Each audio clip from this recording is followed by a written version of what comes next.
Good. Um, Good morning, good afternoon, everyone. Welcome to this webinar, which is organized by Correlation, the European Harm Reduction Network. My name is John Peter Kools. I work at the Trimbos Institute in the Netherlands, and I am happy to chair this session, this webinar. The topic of today is on nitazenes, nitazenes in Europe. They are there. They are getting more and more present. How should we prepare? Um, Today's international drug markets are very dynamic and ever more volatile, more substances, more synthetic substances, more consumer groups, and a wide range of consumption motives. And in recent years, Europe has seen clear signs of emerging synthetic opioid prevalence, use, and incidence. While heroin remains the primary opioid of concern, the rise of nitazenes, potent synthetic opioids with unpredictable effects, are a growing concern. And unlike traditional opioids, nitazenes are often found in counterfeit fake medications and mixed with other substances. To explore and discuss this highly important topic, Correlation Harm Reduction Network has organized a meeting in collaboration with Ana Liffey Drug Project from Ireland, the Trimbos Institute, and the City of Zurich.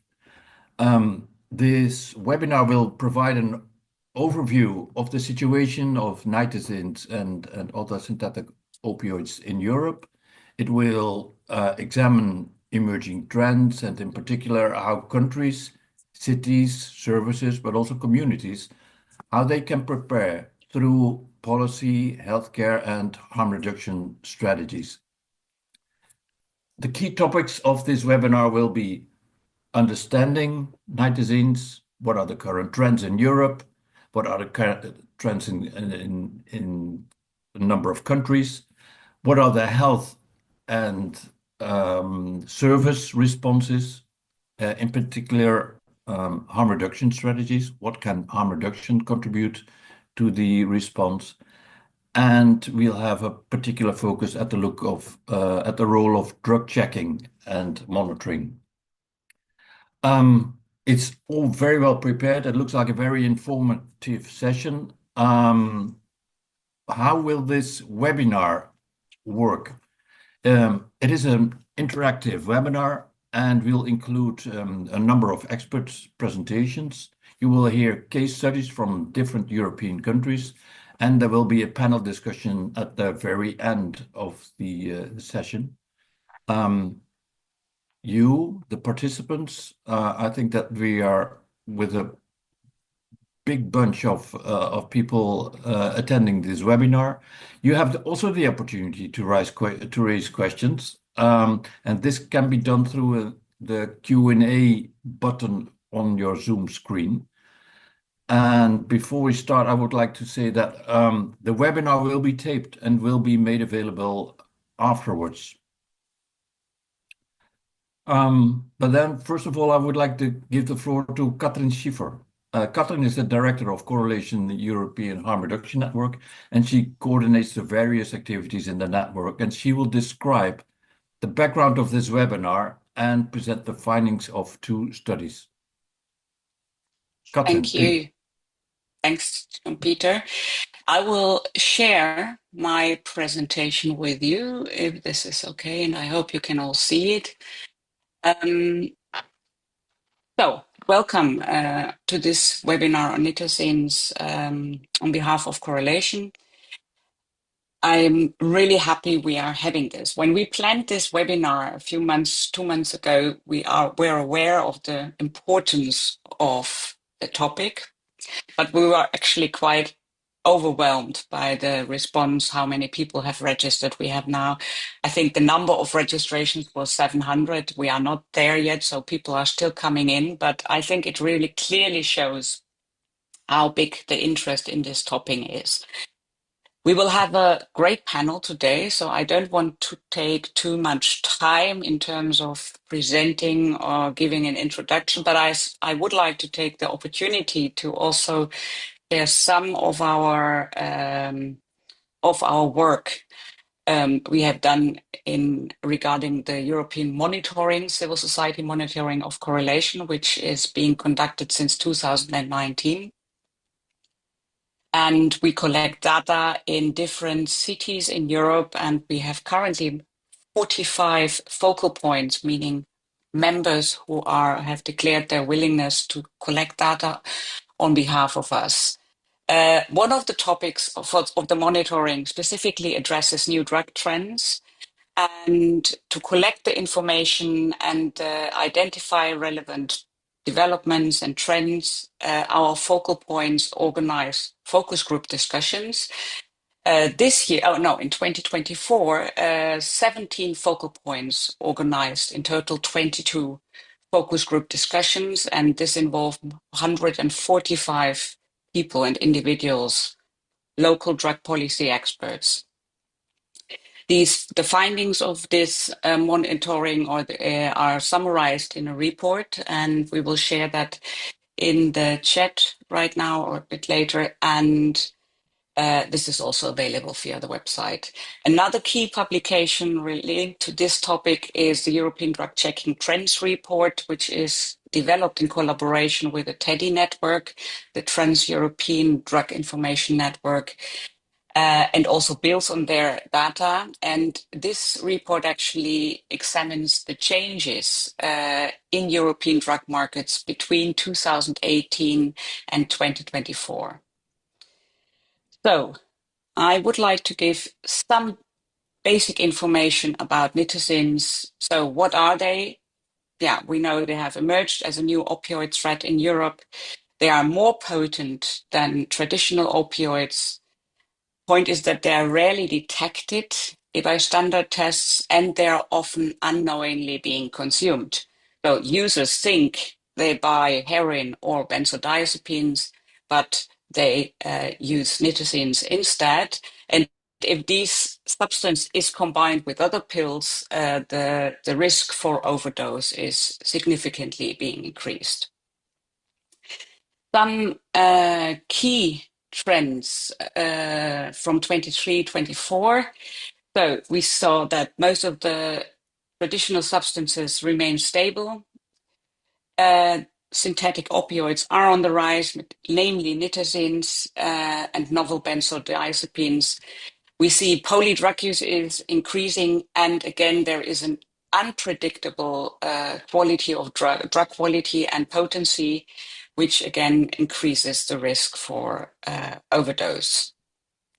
These are some data from the drug checking services from 23 and 24. So there you see that nitazenes were detected mainly in 5% of the benzodiazepine samples and in 4.5% in the heroin samples. So benzos are definitely on the top for where we find nitazenes. Again, important to note that the samples submitted to the drug checking services, that the users were not aware that that nitazenes were included. Again, this does not represent necessarily the whole market, but I think it gives an idea on what is happening in at least some of the cities. We have in the focus group discussions, which also included perspective of people who use drugs, we learned that nitazenes are increasingly purchased via the dark web and online, intending to buy or heroin or benzos. That nitazenes overdoses are unexpected, with instantaneous loss of alertness reported. People who use drugs are alarmed and really concerned about the rapid onset and the high overdose risk. And also they are concerned about the fact that it is not really a reliable testing opportunities are really available. But there are increasing cases in London, Vienna, and also increasing awareness in Barcelona, London, and Tallinn. Nearly there. So why do we think drug checking and civil society-based monitoring is important? They provide real-time ground-level data, capture emerging trends and developments, very often much more quicker than the ones in official government statistics. This allows us and also everyone to develop timely responses and also warnings and red alerts for communities at risk. And this really helps directly and helps save lives. A recent example is the red alert issued in the Netherlands, which Laura might explain a bit more about in a few minutes. We also see that drug checking and the monitoring will facilitate the design of targeted harm reduction interventions, which are targeted to the specific needs. And they will also respond to the potential risks, and people can start protecting themselves. Finally, what we monitoring and drug checking provides data and evidence, which helps us to do advocacy and data-driven advocacy, and also help to advocate for better informed drug policies. I have included here a few recommendations, or what we think would be important and would be a requirement for being prepared. So definitely we need to increase the availability and accessibility of drug checking. We need to provide funding and support for community-based monitoring and data collection. We also need to increase take-home naloxone and other harm reduction interventions. We should make sure that qualitative and quantitative monitoring is combined, so we can also include the perspective of people who use drugs. We need to increase the collaboration between civil society and governments to ensure effective early warning system, and we should advocate for decriminalization and safe supply services. And with that having said, I would like to give back the word to Jan-Peter so he can introduce the first speaker.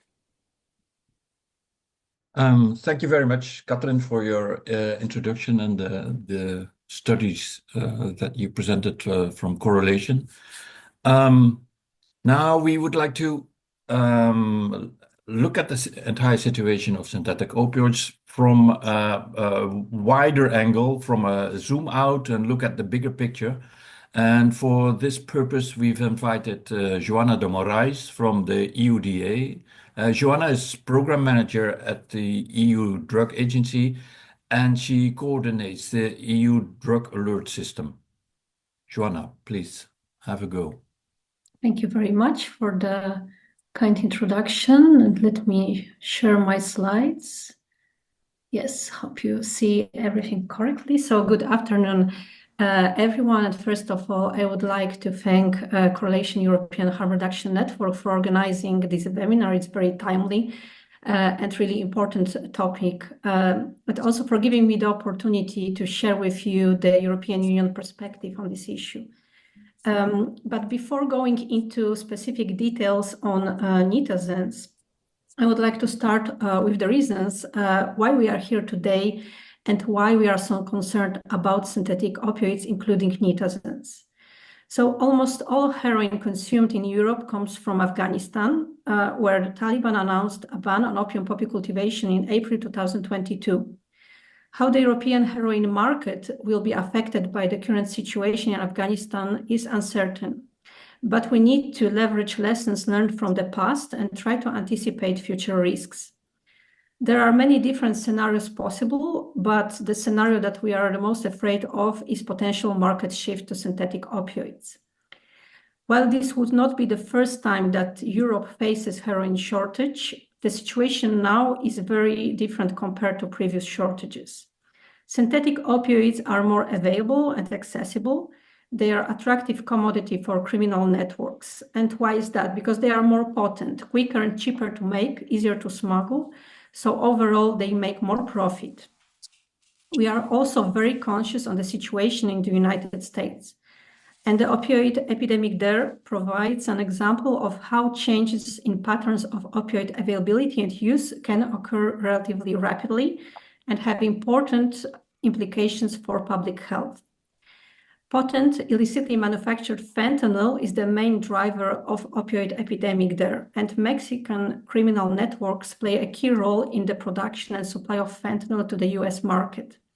They also operate in the European Union in methamphetamine production and trafficking, and also in cocaine importation and extraction. So it is possible that they might at some point decide to expand their portfolio in Europe to synthetic opioids.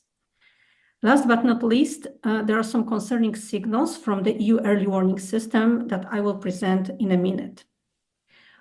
For those of you who are not familiar with the early warning system, it is operated by the EUDA in close cooperation with Europol, and it plays a central role in supporting national and EU-level preparedness and responses to NPS. It is in operation for more than 25 years, and it consists of 29 national early warning systems, various EU agencies, and other partners. So what is the situation right now? Currently, synthetic opioids play a relatively small role in the drug market in Europe overall, but they are a significant problem in some countries. I have mentioned some concerning signals identified by the EU early warning system. As of today, we are monitoring 91 new opioids. And initially, much of the growth in the market was driven by fentanyl derivatives. However, after the generic control of fentanyls in China in 2019, there has been a shift away from fentanyls towards equally potent nitazenes. We have seen an increase in seizures and deaths involving nitazenes. In 2023, almost 200 deaths with confirmed exposure to nitazenes have been reported to us. And just to put this number into perspective, in 2022, EU member states reported 159 fentanyl deaths. While most of seizures and harms associated with nitazenes have been reported in Northern Europe, particularly Baltic states, there has been an increase in the number of countries identifying nitazenes.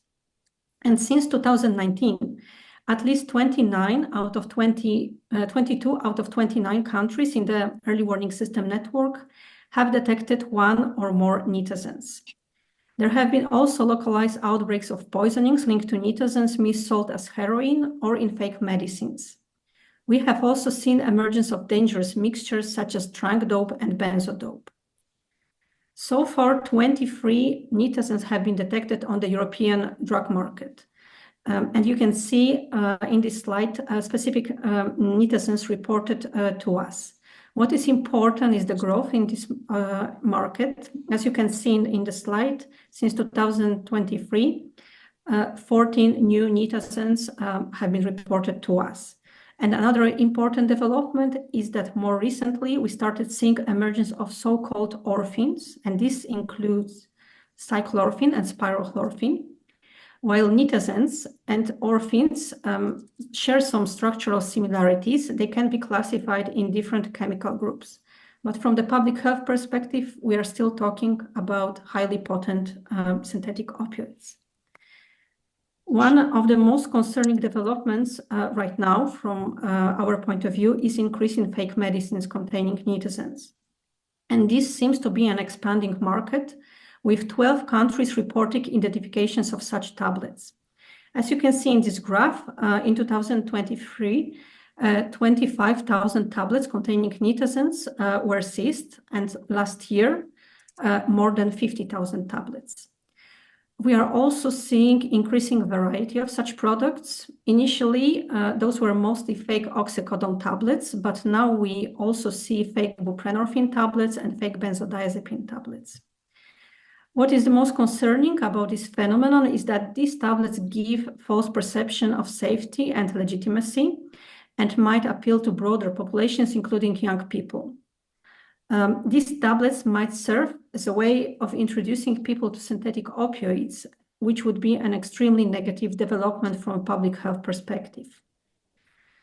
Overall, over the last year, through the early warning system, we issued a number of risk communications, alerts, and advisories on nitazenes and opioids, and you can see some of them in this slide. And these were related to, for example, nitazenes in fake medicines, nitazenes used to adulterate heroin, outbreaks of poisonings linked to nitazenes, but also open sale of nitazenes via online shops. As you can see, the market is highly dynamic, complex, and volatile. There are some initial signals, including substantial decreases in heroin seizures noted in Bulgaria and Turkey, key countries on the heroin trafficking routes. We are also aware of recent signals of changes in heroin purity. Some market adjustments might have occurred in response to a reported increase in opium prices in Afghanistan as well. In addition, last year, China introduced control measures on some nitazenes. So the question is, what will be implications of the Chinese ban for Europe? Are we going to see new nitazenes not covered by this ban popping up in Europe? Or perhaps we will see other synthetic opioids emerging on the market, like orphans. While Northern Europe and particularly Estonia and Latvia reports the majority of identifications of nitazenes, the issue is not confined to this region. So of particular concern is increased potential for large-scale poisoning outbreaks, and as I mentioned, increasing fake medicines containing nitazenes, which could mean potential impact on a broader population. So the question is a perfect storm brewing right now? What might come next? And more importantly, are we prepared for what might come? And last September, the EUDA Executive Director, Alexis Guzdil, issued a critical call to action to EU partners and member states, urging them to unite against the growing threat posed by new synthetic opioids. And in this call, our director said that we need to be vigilant and prepared because of the potentially significant threats we face. Preparedness is necessarily a joint-up endeavor. EU countries face similar threats, and we need to act together if we are to succeed. So the EUDA will seek to engage strongly with our RATEX network of national focal points, our expert networks, and civil society colleagues to ensure our countries remain resilient. And our new EUDA service model underpins this call for action, whereby we are committed to anticipate, alert, respond, and learn. The EUDA is now strengthened by the new mandate to ensure EU preparedness in the drugs field. New mechanisms have been created, including EU-wide drug alert system that will enable us to alert relevant stakeholders on serious drug-related risks. European Threat Assessment Service, which will boost how the EU prepares for and reacts to health and security threats, and network of forensic and toxicological laboratories, which will aim to strengthening analytical capacity of EU laboratories and foster information exchange on new trends. To finish up, I would like to take this opportunity to thank our correspondents, colleagues from national networks and experts, because day-to-day work of the early warning system is only possible due to continued commitment and support from the EU early warning system network.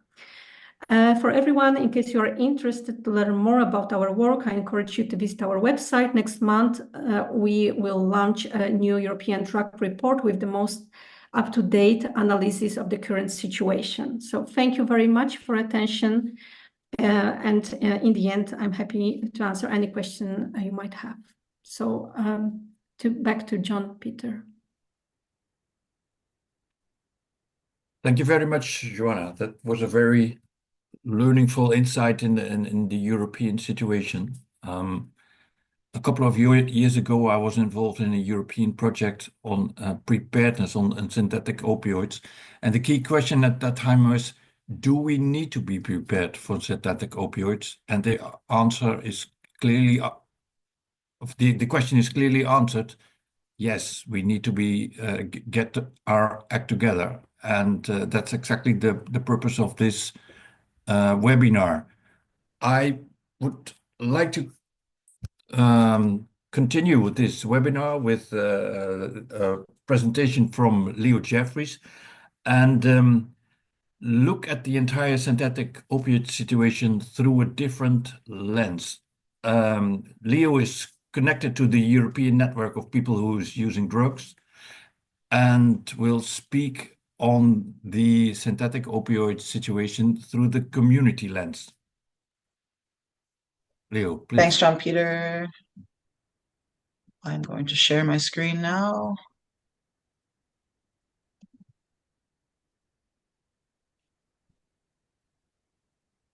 Okie dokie. So thanks, John Peter. Yeah, I work for the European network of people who use drugs.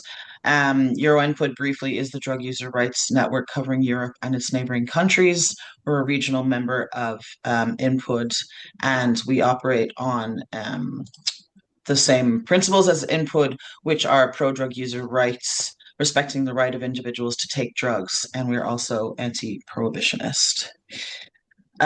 So I'm going to talk to you briefly about some things that we have already done and some things that we would like to see promoted and put forward. So back in the summer of 2023, there was a spike in overdoses in the Midlands in the UK. And at the time we heard about it, we published this advice on our Instagram, including the usual advice of carry naloxone and don't use alone, but with this added advice of staggering doses that came out of a situation where people went to use together, all used at the same time, and then all three of them overdosed. So this was kind of some added advice that we put into our social media campaign at the time. At the same time that we heard about the spike in Birmingham, I was in Canada and I was meeting with some colleagues at the Canadian Institute for Substance Use Research, which is a research body made up of people with living experience of substance use and other research professionals. And I asked them, what if you could tell Europe something right now, what would you tell them? Because this is happening right now. We're starting to see synthetic opiates. If you'd known what you know now back in 2016 when they first started experiencing the spike, what would they have wanted to implement? And they came back with an immediate list. First of all, heroin-assisted treatment, are also known as diacetylmorphine-assisted treatment. Basically, by the time they had implemented this in Canada, it was too late. People's individual tolerances were quite high, and heroin-assisted treatment couldn't hold people, so they needed additional interventions. So they were saying, implement this now, Europe-wide. There is precedence. We have a previous study from 1994 in Switzerland. We have the Salome project in Canada. We have or had a pilot in the UK in Middlesbrough that sadly lost funding. And there's also an EUDA report showing reductions in criminal activity. So implementing HAT, heroin-assisted treatment, would be a good first step. Consumption rooms, including inhalation. We see now a lot of people not only injecting, but inhaling, smoking. And we know that overdoses can happen through any route of administration. So providing safe spaces with different routes of administration would be imperative. Drug checking. Again, as my co-presenter mentioned, drug checking in terms of providing monitoring, early warning systems, and monitoring without criminalization and without police seizures. So drug checking that is accessible and front of house. Peer-to-peer naloxone, again, I would really like to push this. This is something that is achievable, a European-wide prescription-free access to naloxone. We're starting to see overdose interventions as well now, solely using oxygen, specifically with nitazenes, as we start to see an increase in overdoses, non-fatal overdoses, recurring instances of people affecting their brain. Oxygen is just a good tool as well to push, as well as peer-to-peer naloxone. And Euro Input did a technical briefing on peer-to-peer naloxone. You can see that at our website. I can give the link at the end there. And then, of course, the ultimate goal being safe supply, looking at cooperative growing and compassion club models. If you don't know about DULF, you can look them up, and they're doing great things in Canada despite a quite dire situation. So I want to talk briefly about the link between law enforcement seizures and overdose, increasing overdoses. So in 2023, the EUDA said that nitazenes emerged following control measures to reduce the availability of fentanyl derivatives. So as we see, these synthetic opiates being seized and being taken off the market, we see another one popping up. And I'm predicting that as we see more seizures of nitazenes, we will see new synthetic opiates popping up. So rather than recreating or feeding into this wheel of seizure and new drugs popping up, can we kind of put a cog in the wheel and or put a wrench in the cog or whatever you say to kind of stop this cycle of criminalization and toxic supply. There are some studies linking law enforcement seizures of drugs and overdoses. Most of these studies have been done in the States. Maybe we need more research like this done in Europe in terms of the correlation between an increase in seizures and an increase in overdoses. And again, so how do we monitor drugs without increasing the harm to people from a community-led perspective? Input published this best practice on community-led monitoring for people who use drugs, looking at people who use drugs continuing to provide responsive, effective services and services that promote health and well-being. And there was a study done in 2016 at a market level monitoring function. Drug checking uses consumer data directly from people who use drugs. That's more reflective of the market than police seizure. So right before I touch on this last point, I would just like to say early warning systems should not be for people who are seeking to further exacerbate the situation through criminalization and prohibitionist drug policy. They should be for people who use drugs to promote health and our human right to informed consent and choice. And this is the last point I'm going to touch on now. This is a presentation I recently saw in Bogota, Colombia at the Harm Reduction International Conference, some by Fraser Perry at the release. They were looking at nitazenes as a drug of choice, which is a great way to end in terms of we're talking about different ideas. So people who use nitazenes, who actively seek them out, psychonauts and drug nerds, people purchasing on the dark web, people wanting to experience different drugs, different experiences, that kind of thing. People who use heroin, as my co-presenters said, and as I was speaking about, people might have nitazenes unwittingly in their supply. They'll be using it and then their tolerance will increase. So again, they'll start to actively seek that out to kind of hold them to experience the same level of high or therapeutic dose. People who are on OAT, so not everybody uses drugs for maintenance. Some people like to use drugs for maintenance and for other experiences. So OAT, if you're on a high dose of say methadone, you might seek out nitazenes or something stronger to experience a little bit of that high or a little bit of that euphoria. Challenges for people who use nitazenes who want to access treatment. There's a lack of training for clinicians. OAT prescribing is not fit for nitazene substitution. Again, methadone prescribing won't hold people who are seeking something stronger. And lastly, just some harm reduction advice. There's no reliable dosing information for nitazenes. Nitazenes coming in pressed pills, unstable mixing. You're not sure how much you're getting in each pill. You can overdose with any route of administration, and overdoses may require more naloxone and oxygen. I'm over my time, so I'm not going to go into this volumetric dosing, but if you're interested in Fraser Perry's research and presentation, I can give you their contact after. It was really, really interesting. And that's all for me. Thank you very much.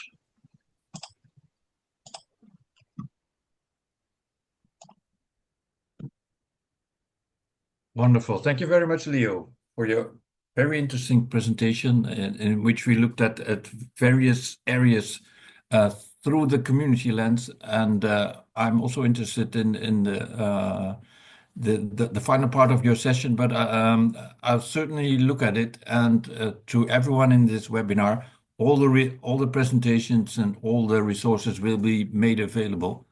But that's for later on. Now, so we had two introductions, one on the community perspective and one from the EUDA on, let's say, kind of a European overview.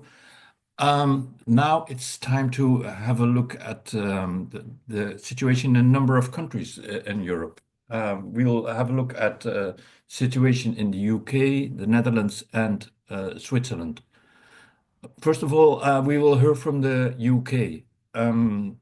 Matt Southwell is a health promotion professional by background and a well-known drug user activist. Matt travels all over the world, but he lives in Bath in the UK, and he will speak on the current situation in the United Kingdom.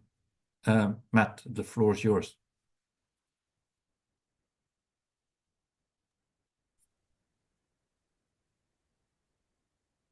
Thank you very much, John Peter, and thank you, Correlation, for organising this important webinar. I think the number of participants really highlights the significance of nitazenes and the concern that people have. I'm going to speak from the peer-to-peer needle and syringe program that we run here in Bath. It's a volunteer program run through our drug user group Respect, where the equipment is provided by the local drug services, but we distribute through local drug suppliers and other key peers. Let's move on. And if you want to know more about the peer-to-peer needle and syringe program, you can find guidance on the EuroNPUD website under their resources section. There's a series of case studies of peer-to-peer needle and syringe programs, including the scheme in Bath. So let me just reflect on the sort of recent experience of nitazenes in the UK. Leo mentioned the sort of first concerns that we had around an outbreak in June 2023. We saw 30 deaths in Birmingham and 5 deaths in the neighbouring city to Bath in Bristol. I met, we were doing the SIP study, the Safe Inhalation Pipe Provision Study with Professor Magdalena Harris in Bristol. We were doing peer interviews in the weeks after this incident, and I met a local peer who had witnessed 3 of the peers going into a local park, all but having brought heroin together. They all had naloxone on them, but because they all injected at the same time, they all died together. So really highlighting some of this more sensitized messaging around nitazenes. This was one that sort of was really hitting across the scene, impacting on prescribed medications or assumed legal medications brought off the internet, which were actually fake, plus also cuts in the heroin supply. So this was our first incident, back in June, started to raise some alarm bells. We then saw sort of an ongoing sort of bubbling away of these incidents, particularly in the west of England. We saw them in the neighbouring areas of Somerset and Wiltshire. And then in Bath, we started to see low-level drug suppliers buying nitazenes off the internet and cutting them at a lower level. That meant they were reasonably easy to take out of the drug scene, and people had choice and were able to move to buy other supplies. However, in March this year, we tested, we had this batch of heroin. This is a batch that was seen all over the UK. We think it originated in Scotland through supply networks in Scotland. We had it tested positive to nitazene strips. The reason we tested it was because peers were coming back saying that they were feeling lightheaded, their heads were spinning. People felt people were knocked out and very sedated. It was a really unpleasant experience. Interestingly, one of the peers who was asked to test the drug by their suppliers actually picked up that this was contaminated, and because she'd actually used antipsychotics, she actually recognized the antipsychotic medication in the drugs.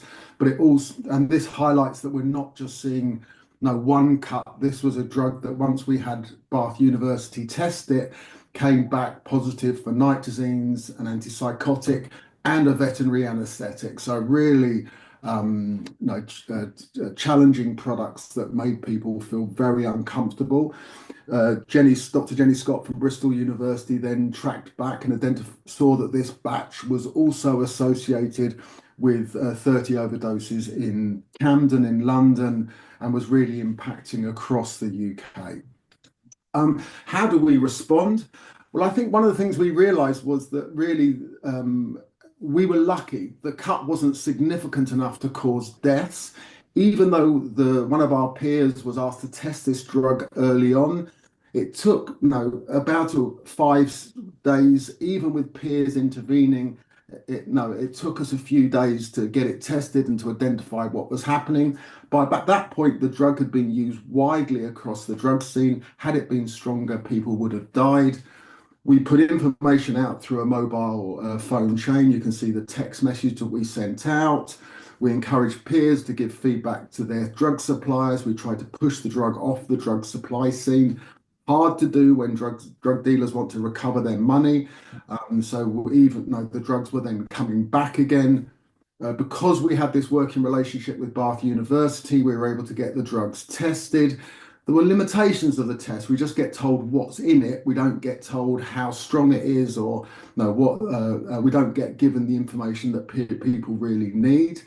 We also put out social media posts that were widely shared, and then we have this reporting system run by Release that allows us to pass information back out through the public health system. So we were lucky in this incident. It could have been much more serious.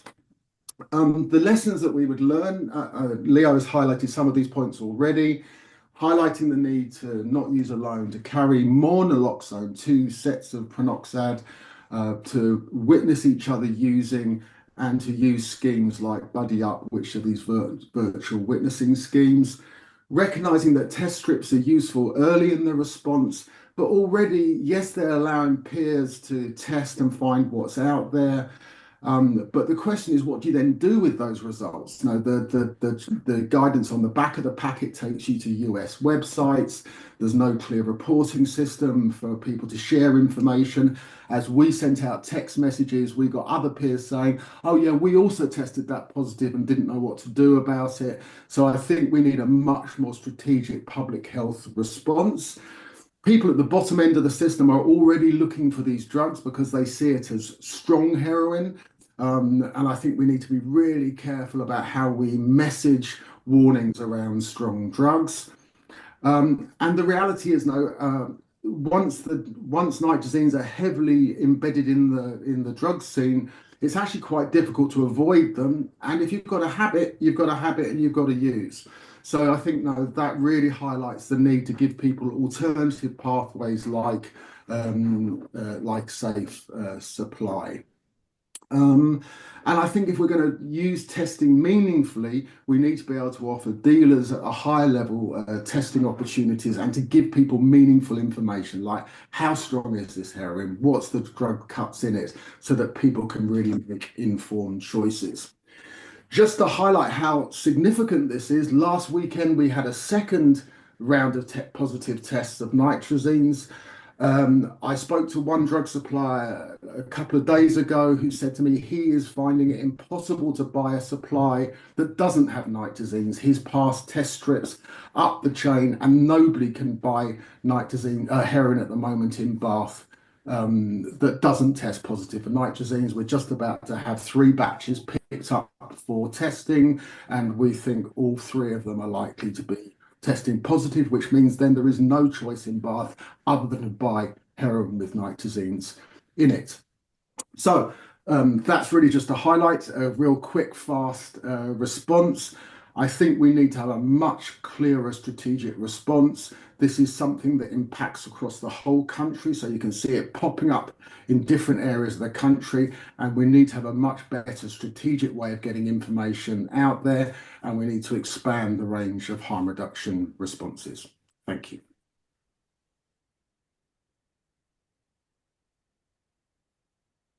Thank you very much, Matt. I think this is a very good example of, you described the situation in the UK very well. All the actually the variety in trends that you see all over the country, and your call for more strategic responses is well noted. I think that the next presenters will also include about the entire monitoring system. I know that the next presenter from the Netherlands will also speak on this. To the Netherlands, as a country that is currently also preparing for the situations that we've heard from Matt. The next speaker will be Laura Smit-Richter. Laura works at the Trimbos Institute in the Netherlands. She's actually my roommate over there. And Laura is responsible for the drugs information and monitoring system in the Netherlands, and she's also the Dutch contact person for the EUDA early warning system. Laura, please have a go. Thank you, John-Peter, for your introduction, and thanks for inviting me. I will start sharing my presentation. Let me see. It goes a bit too fast, but it works. Yes, okay, so the situation in the Netherlands. So as John-Peter already mentioned, I work at the Trimbos Institute. I am responsible for DIMS, the Drug Information and Monitoring System. And together with the monitor drug-related incidents, we monitor the Dutch drug market. So we have a whole network of drug checking services. And when an extra hazardous substance is detected in either heroin, but also in ecstasy tablets, we have a protocol. It's called the Red Alert Protocol, and we can issue warnings. And this information is then also sent to our TEDdy network and to the EUDA. But now, nitazenes. When did we first detect nitazenes in the Netherlands? Well, DIMS received a powder containing protonitazene already in 2023, but this was purchased at the dark web as such. But this was the first time that at least DIMS saw a nitazene. And then a year later, in 2024, the police seized a batch of fake oxycodone tablets. It was a large batch, over 1,000 tablets, with a very high dose of protonitazene, and that caused a stir. And because of that, and already the things that John-Peter did with the preparedness, SO preparedness activities, we were able to start a so-called preparedness scan in October 2024. John-Peter and other colleagues from the Trimbos got the assignment to conduct a quick scan. So they started with literature review and 13 interviews with international experts, interviews and focus groups with 54 national experts to find out, is the Netherlands prepared for a SO outbreak? They started November 2024, and the final report was supposed to be available a few months ago, but then there were some very relevant developments in our country that we needed to include in the report, so the report will be available in the coming weeks. But before I tell you a little bit more about these very relevant developments, I first want to give you some preliminary findings. What they identified was that there are some risk factors, risk scenarios, and risk groups in the Netherlands that need to be addressed. So if you look at the possible risk factor scenarios for nitazenes in the Netherlands, we knew already that there was a specific demand for nitazenes. It's a very small group, mostly psychonauts, but they are here and they order nitazenes mainly from the dark web. We know that besides the dark web, there is online availability of a wide range of drugs. So you have supply of web shops offering counterfeit medicines. You have other web shops. You have WhatsApp dealers that are not only offering cocaine, ecstasy, but also oxycodone and benzodiazepines. So it's also easy to access for more recreational users that are usually not looking for synthetic opioids. We see a changing attitude towards drug use, mainly adolescents that use drugs also for self-medication and that purchase them themselves on the internet.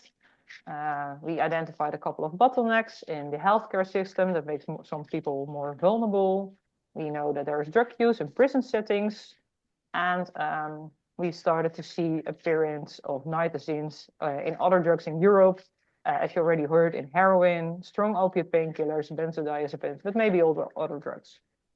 So who are the people that are at risk? Well, mainly homeless, marginalized people, long-term users of opioid painkillers, incarcerated people, migrants from regions where SO are already a problem, but also the adolescent users and the other groups like psychonauts. And then our question was, is our current system fit for purpose? And in the Netherlands, we are lucky to have a very comprehensive system of monitoring, threat assessment, and response. We have drug checking, harm reduction is well established at the moment still. We have nice protocols and networks for threat assessment. We have our red alert protocols and warning system. But is this fit for purpose for synthetic opioid outbreaks? Because in the past we had to deal with different issues and they demand different responses. So this is something that we investigated further. And in the report, we will write down some recommendations to at least strengthen these current systems, but also to fill the gaps, because there were some gaps identified.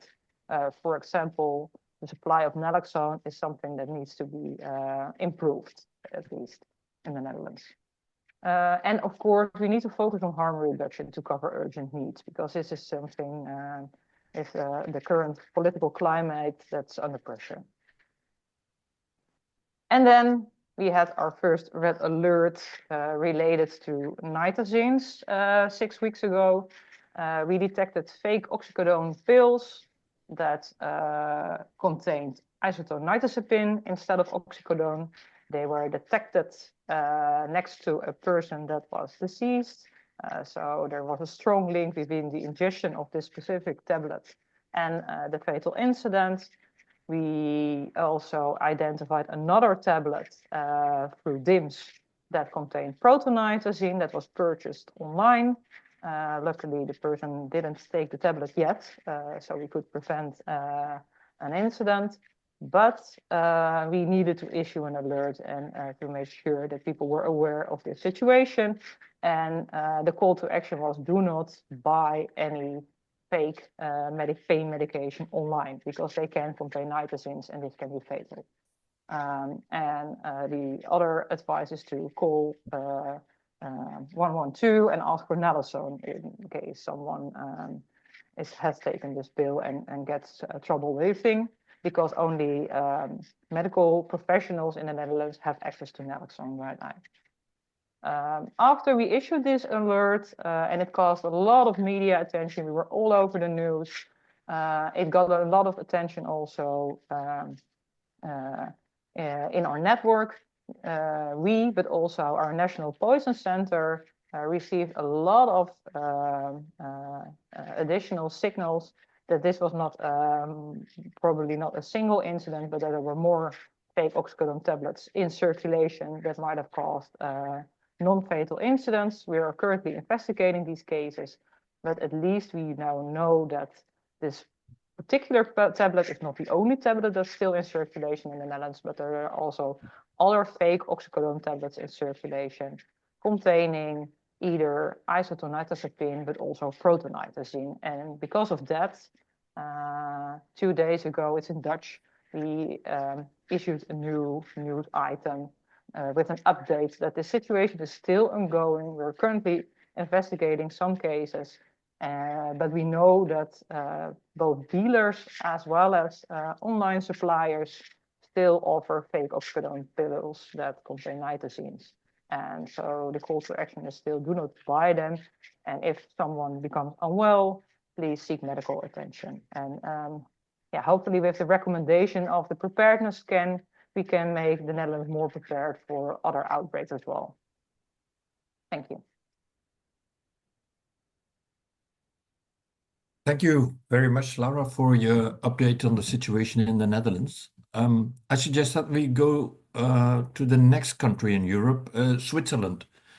We've got a Swiss expert invited over here. It's Dominic Schori. Dominic is team leader of the Drugs Information Center in Zurich, and he will speak on action plan for synthetic opioids. Grüezi, Dominic, please have a go. Thank you, John-Peter. I hope it all works with sharing my screen. We were starting the discussion about getting prepared for synthetic opioids like around 2 years ago, I would say, after the change in the opium market, as it was mentioned, after those outbreaks in Birmingham and other cities. And we were realizing quickly that we are in a very privileged situation, a bit similar to what Laura described. So the City of Zurich is very privileged in terms of the political support that harm reduction has, in terms of funding, of course, and also in terms of the broad network of harm reduction services that we have. But still, we also realized that we as harm reduction services are quite good in reacting to changes on the drug market. So if something new is arriving, synthetic cannabinoids, crack cocaine use, a global pandemic, and things like that, we are very good in adapting our services, but we're not that good in getting prepared to possible changes on the drug market. And we've seen it as a more or less unique historical opportunity to get prepared for a possible change on the drug market. The signs were there, the indicators were there. There was a lot of information that moved us to start the discussion about getting prepared. We had basically 3 objectives in this action plan. First one was increasing knowledge about the market, about what's going on the drug market. Secondly, to have a look on medical interventions, especially the OAT. And a third one was raising awareness among the people who are using opioids and also among professionals. Here are some local examples from Zurich. We've had the last year 2 cases of also faked oxycodone pills. On the left side, you can see one with only containing a nitazenes, and on the right side, it's a mixture of nitazene and benzodiazepine. Sorry, it was a bit too quick. The second example, this got also a bit similar to the red alert from the Netherlands, a lot of media attention. This was quite worrying because, as you can see on the left side, the manufacturing of the package, so of the blister, was made really, really professional. So you cannot see it whether it's a fake pill or not. So it's a really professional manufacturing. But on the right side, if you have a look at the pills that are inside that blister, you can see that the manufacturing of the pill itself is quite poor. So the size is very different. So it's quite likely to think that there are different amounts of nitazenes in those different pills. We also realized that this is really concerning because there is some kind of we would say like urban legend going on among people who are buying medication pills on the illegal market, that if you have it like in an original package, it gives you some kind of security that it's an original. But it's not. We were collaborating, of course, on the right side with the correlation to also raise awareness among other European countries. Also, the WHO has a known system on alerts for fake medications. We were also in contact with them, and of course also with the EUDA to raise awareness as far as possible. So what does it mean specifically for the 3 objectives that I've mentioned? About increasing knowledge in the market, we have a really, really broad network of our drug checking services, very big. We have like among 4,000 samples per year that we are testing, but we were not on a regular basis present in the drug consumption rooms of the City of Zurich. So we started that 6 months ago, I guess. And we were also starting to collect feedbacks from people who are using opioids in a more structured way.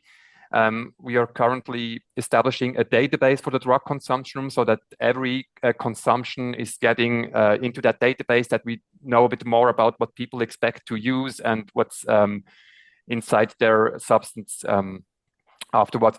Then we have also a project of implementing fentanyl and but mostly nitazene test strips. We see it as a complementary measure, so it's not a replacement for drug checking, but it's a good tool also to break the ice between the professionals and the service user, because if you start to use fentanyl and nitazene test strips, you have at least a conversation about the risks, about what you expect, about what you see. So we see it like also as a good tool of communication.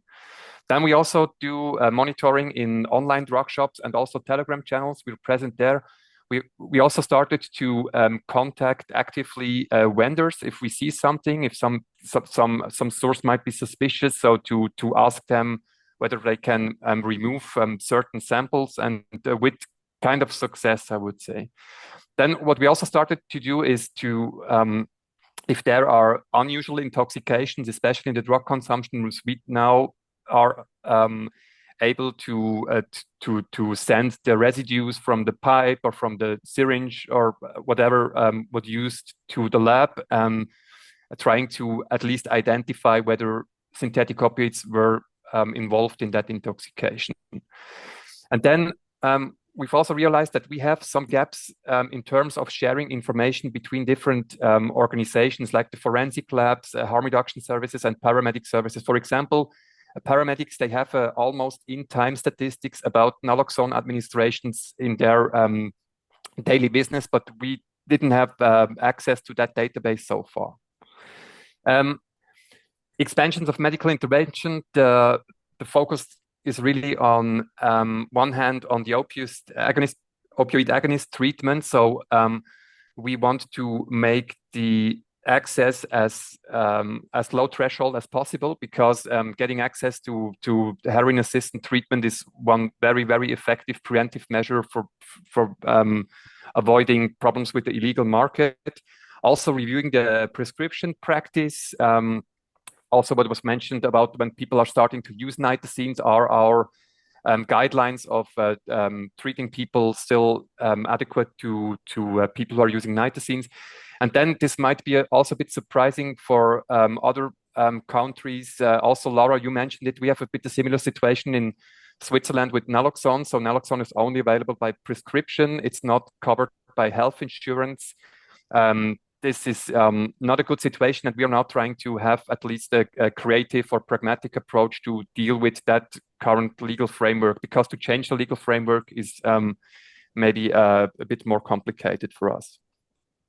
And then also about raising awareness, we quickly realized that especially police officers, they are very, very afraid of getting in touch with synthetic opioids. There are also a lot of alarmistic, just fake information. YouTube is full of dramatic scenes of police officers who touched samples and then overdose. So we really need to have to be clear that there is actually no risk of getting an overdose through skin contact. This is really important to highlight this. And then also to prepare target group orientation information. There are different groups that might be affected. On one hand, younger people who are using benzodiazepines, opioid painkillers in a more recreational way, and then maybe people who are visiting drug consumption rooms. So they have different needs. They also have different maybe sources of information, and we need to adapt this constantly.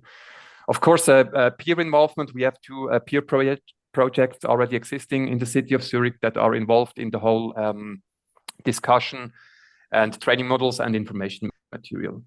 So to conclude, already mentioned, it's a unique historical opportunity, I would say, to anticipate a change in a specific drug market.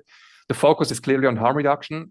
It's really, really important to have the people that are affected at the table, and also the collaboration between different players. As you may know, Switzerland is not part of the European Union, so it's not always easy for Switzerland to collaborate with different groups. But as a city, we have more possibilities to collaborate. We're part of the TEDdy network. We're part of correlation network. So we have a lot of we can learn a lot from each other from this international collaboration. Thank you very much.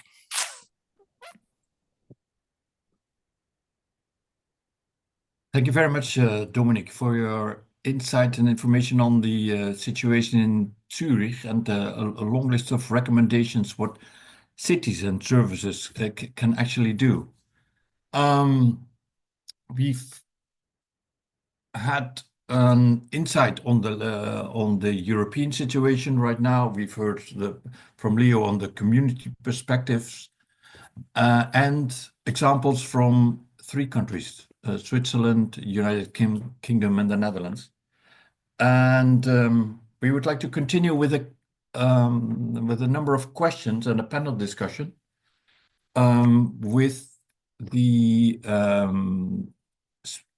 speakers so far. I would like to start with a question to Joanna. Having heard all the descriptions in the various countries and the situation that you've described in Europe, what would be your key recommendation to countries? Thank you, Jean-Peter. I'm aware of the time that we could talk about many different recommendations because actually there is a lot that we could do. But I think what is really important is collaboration and coordinated multi-sectoral approach because there are different aspects to this problem.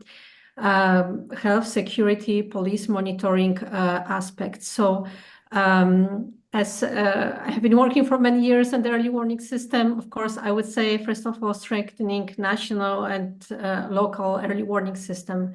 Make sure that you are in touch with all relevant stakeholders in your country or in your region, but also improving detection and monitoring. And we are all aware how difficult it is to detect Nitazenes because of their potency, and it's both for physical samples, but also in biological samples. And of course, extremely important thing that Katrina already mentioned in the beginning, expanding harm reduction services and make sure that there is access to naloxone, improving coverage and geographical access because it's not the same in every country. There is a lot we can do. We can improve monitoring using innovative detection methods, syringe residues, of course, drug checking, as already mentioned, but also hospital emergencies, monitoring if there is a spike there, and so on and so on. I think we don't have enough time to go into every specific recommendation, but from my side, that would be the most important thing. Strengthen collaboration and improving surveillance methods, as well as expanding harm reduction services. Thank you, Joanna. That's a clear message. Collaboration, coordination, harm reduction, and getting to know the situation. Good monitoring. A question for Leo. It's clear that community should be front and center in the response. But how can cities do this? How can countries do this? How can services actually do this? Do you have any recommendation for them? Thanks, Jean-Peter. Yeah, I would say, I mean, for most places in Europe, there might be already drug user activists or drug user groups present and active in those cities. If there's not, you can always contact your input for in terms of mobilization. ideas, but it's about engaging with people who use drugs around the conversation of using drugs, and creating those safe spaces for people, because often we have conversations with people who are using drugs around not using drugs or stopping, but in terms of the safety that we're trying to create around synthetic opiates, we need to be having the conversation that people are using drugs, are going to use drugs. And then engaging them around their expertise from their living experience. So peer-to-peer naloxone, this idea of privileged access. I'm not sure if Matt mentioned this, but this idea of the privileged access of people who use drugs to access spaces where their peers are using, and they can train them in naloxone, they can train them in overdose response, they can share test strips, they can share information. So really about fostering those spaces, I suppose, safe spaces for people who use drugs to talk about using, to come together and skill share, and also to impart those skills on other experts and other research professionals and other agencies that are looking to promote health and well-being. Thank you very much, Leo. I have a similar type of question, perhaps for Matt. If you look at from a local perspective, what can the various actors in a city and in a service actually do? What do you recommend them from the experiences that you recently had in Bath? Yeah, look, I think there's a mismatch between the level of concern in the community and the response of drug services. I think drug services are quite behind in the response just because people are trying to catch up.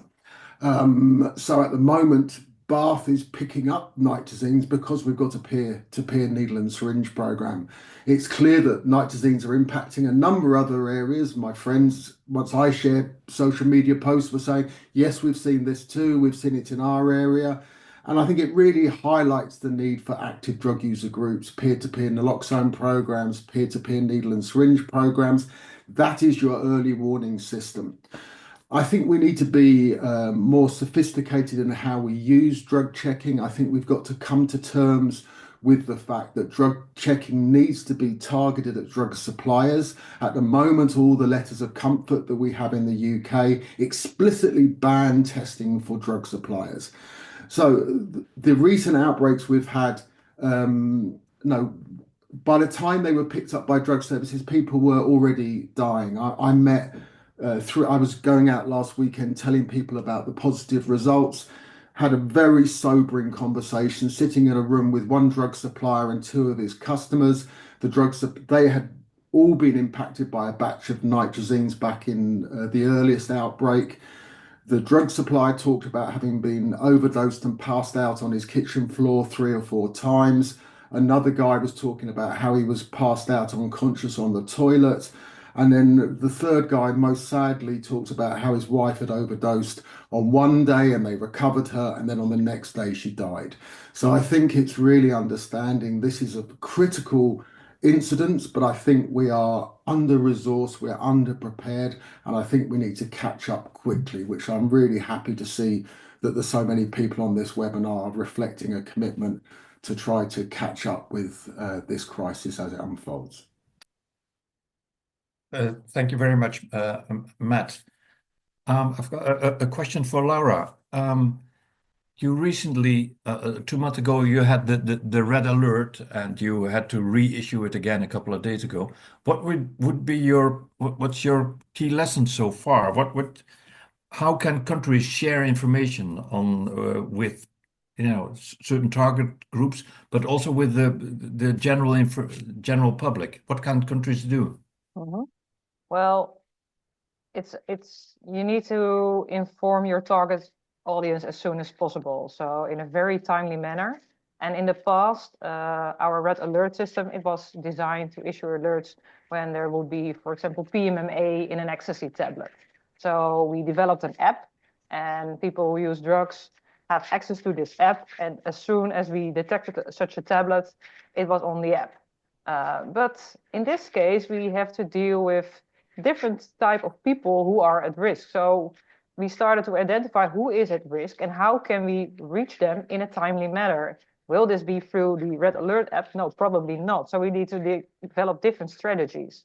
So we went back to our mailing list and we started mailing our drug checking network, but also these medical professionals who are part of our network, grassroots organizations, to spread the news. And in this case, we thought, okay, we have to reach the media and draw as much media attention as possible to also reach people who are otherwise invisible. And in this case, we were very successful. We were on the news all over. And I think what was helpful was that we had a very clear message, a very targeted message, a clear call to action that enabled us to reach the 8 o'clock news. And then afterwards, you need to be available to verify all these signals that are coming in and reporting back. So you need to remain in touch with the people that are at risk. This is something that we have learned. And the other thing that we have learned is also, we already discussed that, to remain in touch with people, because what happens as well is that there will be misinformation also, and you need to be in control of that and avoid misinformation as much as possible, because otherwise the impact of your message drops. So this is something we're currently dealing with and also discussing with police, for example. How can we ensure that we are on top of it, that the information that we spread is reliable, and that is why we also now send this update, for example. Thank you very much, Laura. Then I've got a question for Dominic. Now, it looks like the city of Zurich is well prepared. You said it's a historic opportunity and it's obvious that you're taking it. But what would you recommend countries, cities that currently are not seeing similar types of development, or simply who are not aware of it? What would you recommend them to do? It's a very tricky question because the situation is very different in terms of legal framework, in terms of funding, in terms of political support in every city and every country. I would say, I mean, basically, what we made good experiences by being within the discussion or argumentation as pragmatic as possible. So the discussion about harm reduction services in general should never be a discussion about whether you're supporting drug use or not, whether you're so it's not about a personal opinion, about an ideological discussion. So we have common objectives, even if we have different mandates and different also perspectives on society and on what. So what we've learned is that, for example, the city police or the forensic labs, they have the same objective that we have, and it is preventing drug intoxication, preventing preventable drug overdose. And that was kind of a starting point, at least to start discussion. I mean, I've showed it that the focus is clearly on harm reduction. So I didn't mention any law enforcement measure to deal with that issue, because we don't think that there is any answer from that side. But at least to have this support at the inside to do it as pragmatic as possible. And then also what is still underestimated, I would say, is the quality of information that we get through harm reduction services. I've showed the example of that blister. I mean, if this sample is getting confiscated at the border, you don't know anything about the background of that. But we have a counseling session with that person that handed over that substance. We know about the source, we know about the price, we know about whether this substance is still circulating on the local market, or whether it was purchased through a darknet or Telegram shop. So to highlight also this this relationship, this trust that we have with the service user leads us to qualitatively very, very reliable information. Thank you very much, Dominic. And then I would like to hand over to Katrin and Iga. I've seen numerous questions and suggestions. I think we could fill an entire conference, but are there a number of questions that you could filter for the panel, Katrin? Yeah, yeah, there are indeed lots of different questions, and it feels a bit weird to select them in terms of timing, but we don't have too much time. What comes back in different ways is testing. So again, I know it has been answered. One of them has been answered for the testing strips. How we can use them in the best way, being aware of probably this false positives and how to use them. There was also the question around if some countries use urine testing of urine for OAT, or if this is being done and what the outcomes are there. So probably you can, one or two max of you would be willing to give a very short answer to this question. I don't know who feels able and willing. I can maybe just comment on one of the lessons we learned in Bath. So when we first positively tested for the night with nitazene tests strips, I sent it to Bath University, to Jenny Scott from Bristol University, and she highlighted that we needed to dissolve the heroin in a 1 in 10 solution. So otherwise you can get false positives. So again, I don't think a lot of the advice on how to run tests is really clear. We're assuming that some people will be testing in cookers where it's naturally dissolved.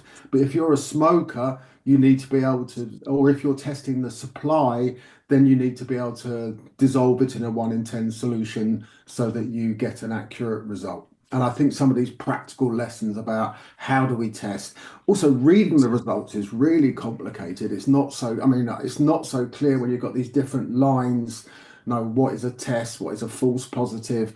So I think more simple testing methodologies and clearer education about how to deliver the testing. Okay, any other panelist who wants to respond to this? Otherwise, I do have other question. Just briefly. Oh, sorry. Katrin, just briefly about the urine tests. The only thing I heard recently was because nitazenes aren't detected on some urine tests, is that people are seeking them out to use them because they have a fear of being kicked off their medication for using different substances. So that would be a reason. Yeah. Laura, you wanted to say something?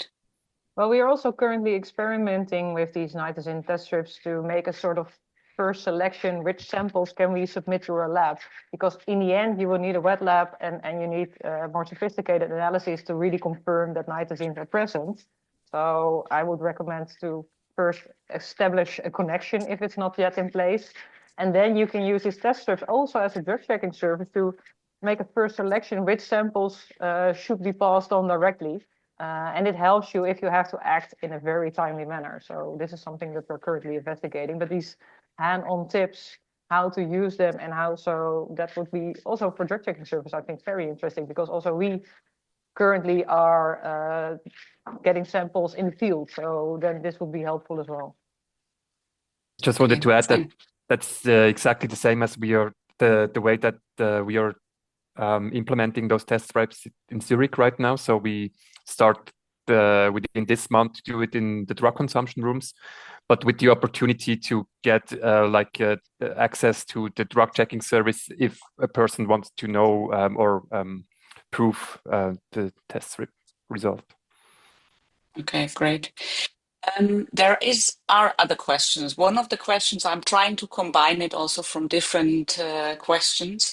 In how far are we in the risk to overhype nitazenes and to create too much fear? This is also something we discussed when we prepared the webinar, that we do not want to contribute to any kind of overhyping and over increasing the risk, and which is probably not there. But the question is, where are we there? Is this really, how can we avoid that? And probably also, which kind of messages do we want to give to people who use drugs, but probably also to the wider public in terms of policy and reality? So I don't know, probably Matt or Leo or Dominic, and Laura, yeah, whatever. Also, Joanna. I would just start off by saying that, you know, a lot of presenters on this webinar have talked about spikes or clusters of overdoses as being the alert. And are we only looking at the issue when there is a cluster or a spike? What about the ones that are 1 a day, 2 a day, you know, in smaller amounts? What alerts already exist for services to be communicating about overdoses and things like that? So it's just something to keep in mind. Okay. I don't know, Dominic, because I know you were in the discussion at that time as well. Yeah, what we've learned with when dealing with media was usually journalists are asking, is this opioid overdose crisis from the US coming to Europe? And this is really a wrong image because the US are so different in so many ways in terms of the drug market, in terms of the substances, in terms of their social welfare system, in terms of the justice system. And I mean, almost everything is different than Europe. And if you start presentation by showing pictures from San Francisco, from thousands of people with homelessness and things like that, it might give the image, as long as we don't have a similar situation in Europe, there is just no problem. And the situation in Europe is completely different. We have those outbreaks. We have that what Julio just mentioned before, this risk of a constant increase, like a bit under the radar of overdoses. So you can also, it could also be misused as an excuse for governments, for organizations to do nothing, because there is no trend, there is no crisis, there is no epidemic. And all those words are also a bit misleading, because there is no clear definition of what is being a trend or what is being a wave or what is being whatever. So we need to avoid this comparison between the US and Europe, I would say. Probably. Joanna, you want to say something from the perspective of UEDA? Yes. UDA. Yeah. Thank you, Katrin. Well, as we mentioned, many of us, it is really important to keep an eye on what is happening, because it might be the case that we are overhyping Nitazenes, but at the end of the day, it's better to be prepared, even if something is won't happen, than regret that we were not prepared. And a key, as many of you also mentioned, is the right messaging to the public. And Laura perfectly is aware of this. We want to avoid making publicity for these drugs. And this is not specific for Nitazenes, what we have experienced with other groups of drugs, that as soon as something's going to the public, that actually creates more interest in the products. So we have to be very careful in who we are informing, to what extent. But the key is really understanding the situation and exchange information, like in this webinar, and the good practices from different countries. I think that's really great, and I'm really enjoying this webinar, I have to say. Okay, great. Let me see, we only have 2 minutes left, so I think we are more or less sorry for those whose questions could not be answered, but I think many of them were at least answered in one of the responses or presentations from your side anyway. So I don't know, I give the word back to Peter, probably to give a last round, or... Okay.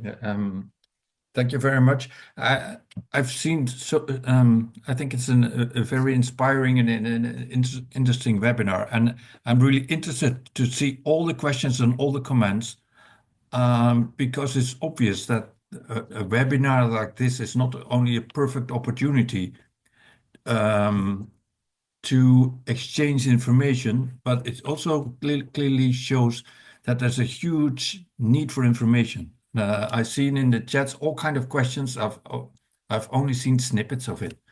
People asking about the brands of test strips, about the type of machines, about the type of monitoring system. If I learn something from this webinar, is that there's a huge need for exchange of information. not in order to scare each other, but in order to be prepared.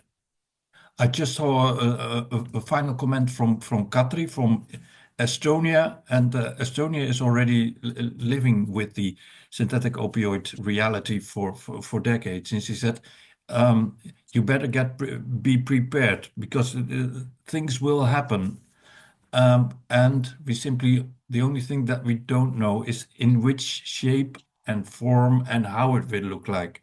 But things are changing, and we better be prepared." And I think that this webinar is a very good, a perfect illustration of that there's a huge need in Europe, and I'm very happy that all the expertise it came together, is coming together, and with that, I would like to thank all the panelists for all the input that they provided. I would like to thank the Correlation European Harm Reduction Network for organizing this and catalyzing this entire environment. And I would like to thank everyone, all the participants, for over 400 from all over Europe. And thank you for participating. The webinar will be posted on the website of Correlation, and I think that there will certainly be more activities because it's obvious that a new area of synthetic substances and opioids is gradually approaching, and we need to get our act together. Until then, thank you very much, and everyone, take care.